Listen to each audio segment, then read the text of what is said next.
Hi, Power of Air friends. I hope you are having a great day. I am excited to find out what happens in Chapter 5. It's coming from Quinny's point of view. The boy stares back at me like he's never seen a girl before. I'm about to keep talking to him, but then I hear Daddy's knuckles knock on my door. Daddy, come look, there's a boy next door, a real live boy. I yanked him over to my window, but that boy is gone. He was there. He really was, honest. I believe you, Quinny, says Daddy. His name is Hopper. It is?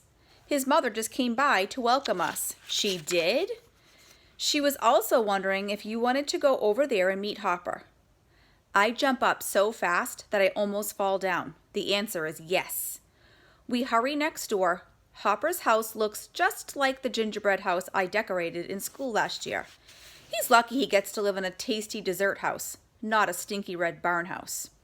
Hopper's mom welcomes us in and starts talking to Daddy. And I wait for Hopper to start talking to me too. But he just stands there, hiding behind his scruffy hair and peeking out at me with two big eyes. His forehead is crinkled and his mouth is tiny, and I can tell he's trying to be brave. I can tell it is not working. I know with shy dogs, you are supposed to move slowly and speak gently and let them sniff your hand first. Same with shy humans, except for the sniffing. Hi, Hopper. Remember me? I'm Quinny. We just met in our rooms, and I'm very, very, extra very glad to meet you again, even though you're shy. I'm not shy, but some people are, and that's okay. I'm just excited you live next door, and you're not as old as Mrs. Porridge. Hopper stares at me. His mom pushes him forward a little. I'm Hopper, he says, barely. Then he stares at something on my head that isn't my eyes. Is that your real hair? It is, I tell him. My mom thinks it's beautiful. Hopper doesn't say if he agrees with Mom or not. A lump bumps up in my throat. You do have fabulous hair, Quinny, says Hopper's mom. Hopper, would you like to show Quinny your room? Hopper doesn't answer, but his mom pushes him along.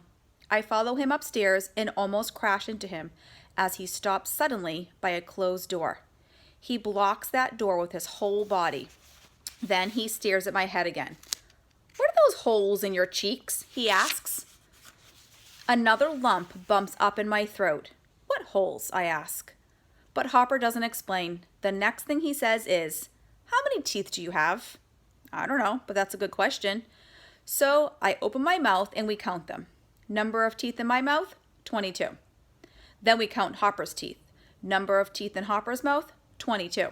Oh wow, Hopper, we have the exact same number of teeth. How cool is that?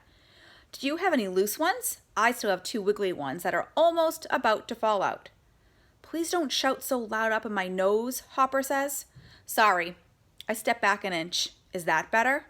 Hopper doesn't answer this question, so I ask another one. What's behind that door you're blocking? Body parts, answers somebody else. It's a big boy talking now, a bulky, bully-faced boy holding a soccer ball as he stomps down the hall toward us. He bounces that ball off Hopper's forehead. Ouch. Then a second bully boy with the exact same face as the first one shows up and shoves Hopper's shoulder. Dead, rotting body parts. He snorts, sneering at me. I wouldn't go in there if I were you. Well, you're not me, I say. Now, could you please stop bothering my friend? You're what? Both bully boys laugh. They bounce that ball off Hopper's head again. My friend, I repeat. And how would you like it if someone threw a ball at your face? Hopper has a girlfriend. Harper has a girlfriend. Those bullies make kissy-poi noises and mean laughing snorts. Then they grab Hopper and flip him upside down and swing him around. He doesn't look too happy about it. Leave him alone. I pound a big bully arm and push a big bully stomach. But this two-headed bully monster swats me away like I'm just some pesky little girl. Well, I am not just some pesky little girl. Those bully heads don't realize it. But I am a Taekwondo green belt. They have no idea what I had to do to earn that green belt. Believe me, it was not pretty. If they knew, they would be afraid. Very, very, extra very afraid. I get into my fighting stance. I pretend I am back at my dojang in New York City. I front kick a strong fast foot and I scream my spirit scream, Kia! And whack! I kick the soccer ball right out of bully head number one's arms and it flies high through the air and down the hall and down the stairs. Then I hear the crash and smash of something hard breaking into a million pieces. Uh-oh. The louder something sounds when it breaks, the more expensive it usually is. That two-headed bully monster lets go of Hopper and glares down at me with fireballs of meanness shooting out of its 4 eyeballs. You're gonna get it, growls bully head number 1. You're dead meat, snarls bully head number 2. Wrong. I'll scream like a scared little baby and you'll be the ones in trouble. Quinny, what's going on? I turn around. It's Daddy. He looks at me half confused and half suspicious. Hopper's mom rushes up the stairs behind Daddy and she cries, Trevor, Ty, your grandmother's vase is broken. How many times have I told you no playing ball in the house? We didn't, roars bully head number 1. That girl broke it, roars bully head number 2. She kicked that ball right out of my arms. Everyone looks at me. I try to smile all sweet and innocent. Just a harmless little girl. But there's one problem. P.U. Piper. I have no idea how she even got here, but my 4-year-old little twit sister is suddenly sitting on the stairs and she squawks, It's true. Quinny hit those boys and kicked their ball. That sneaky little thing was spying on me this whole time. Hitted is not a word, I point out. I sawed the whole thing, she says. Sawed isn't a word either. Learn to speak English. Quinny, please, says Daddy. Is it true? Did you kick that ball down the stairs? No. And even if I did, it was only because those big bullies made kissy-poo noises and tried to scare me with dead, rotting body parts. And then they turned Hopper upside down and... Daddy tries to interrupt me, but my engine is running too fast to stop. And they wouldn't cut it out, so I had no choice. Because the Saddam of my dojang always says we need to build a better, more peaceful world. Which means you shouldn't hold people upside down by their ankles and spin them around without their permission, right? Hopper's mom looks totally confused now, so I fill her in. I happen to be a Taekwondo green belt, which is the belt right after yellow with a green stripe, and right before green with the blue stripe. For my belt test, I broke a giant, thick piece of wood into 2 with just my bare foot. I show Hopper's mom with a strong, elegant sidekick. She moves out of the way. That's very interesting, Quinny, she says. Thank you for sharing. I'm sorry about your vase, I also share.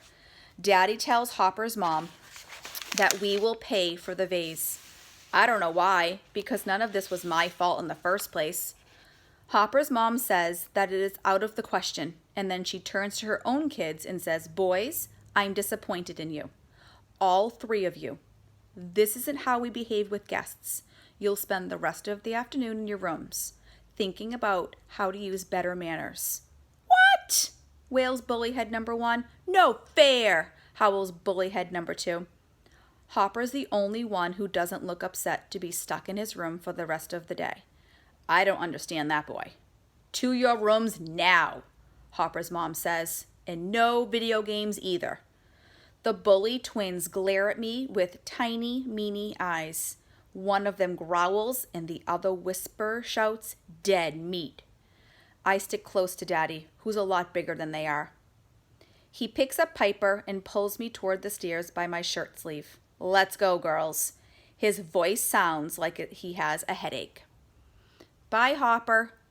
I wave back at him with a smile. See you soon. But Hopper doesn't wave or smile or say anything. He scowls at me like I've got cooties. Then he scurries into his room and slams the door. I guess he hates me now for some reason. I guess I didn't make a new friend after all.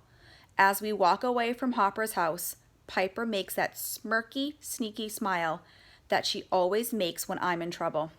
Tattletale for sale, I call out. Tattletale for sale. Quinny, please, Daddy sighs. I can't believe what happened back there. Neither can I. You'll help to pay for that broken vase out of your allowance. But it wasn't my fault. I was just standing there doing my own life when those bullies started bugging Hopper, so I tried to help him because I thought he was my friend. But I was wrong. He's not my friend. That boy hates me, which is fine because it's a free country. So let's just move on, shall we? There's a sniffle in my nose, but I'm not letting it out for some boy who hates me. Not going to happen. Well, thanks for joining me for Chapter 5. I hope you have a great rest of your day and a great weekend. I'll be back next week with Chapter 6. I miss you all so much. I hope you're keeping busy, keeping safe, and being good to one another in your house. I know it's hard. It's a really long day. We're about to go take a walk ourselves just to get some fresh air. So, again, I miss you guys, and I'll see you next week. Bye-bye.